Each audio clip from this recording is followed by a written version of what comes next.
I'm going to talk about Judge or Justice Clarence Thomas, who sits on the Supreme Court in America. So when I was in America and very young, I always supported Clarence Thomas for the politician and the man and the moral thinker that he is.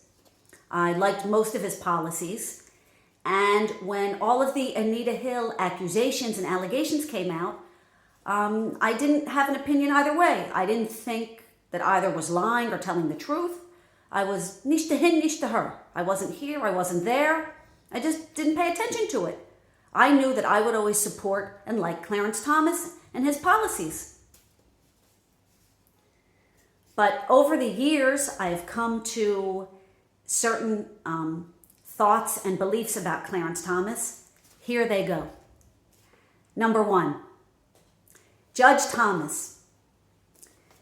I don't want anyone's pubic hair near me, especially not near my face or head, especially not near my mouth, and especially not in or near anything that I'm going to drink or digest.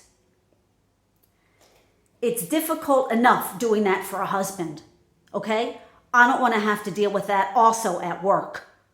You know, work is an escape from things like that for women and especially for married women. So just remember that. Number two, my husband, this just shows how bright he is and what a clear thinker he is.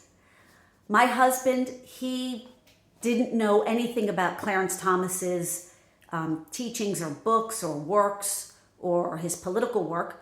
My husband just knew one thing. My husband knew that this woman had all these workplace harassment allegations. And what was so, it was like a brick fell. Like when my husband told me, I couldn't believe, I'd never thought of this before. Even if you give Anita Hill the benefit of the doubt, and let's say Clarence Thomas did everything she said, which it's not right of him, but let's say that he is guilty of everything she said. It just proves more what a mensch, what a gentleman and a great man Clarence Thomas is. Why, you ask? Because Clarence Thomas, he only pushed her career through the roof. He only wrote her letters of recommendation. He only said great things about her.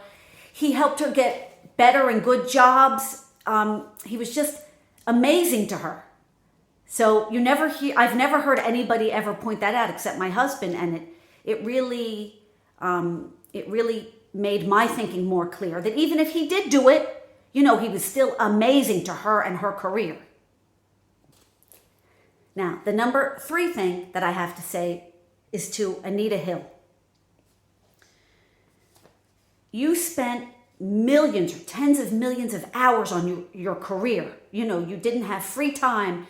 You didn't have time to sleep. You worked 6 or 7 days a week, 18-hour days. You just dedicated and devoted your life to anything related to your career.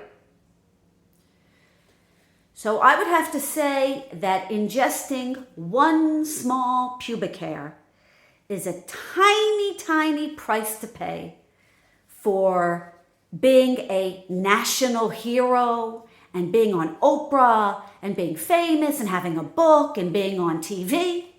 So come on, grow up.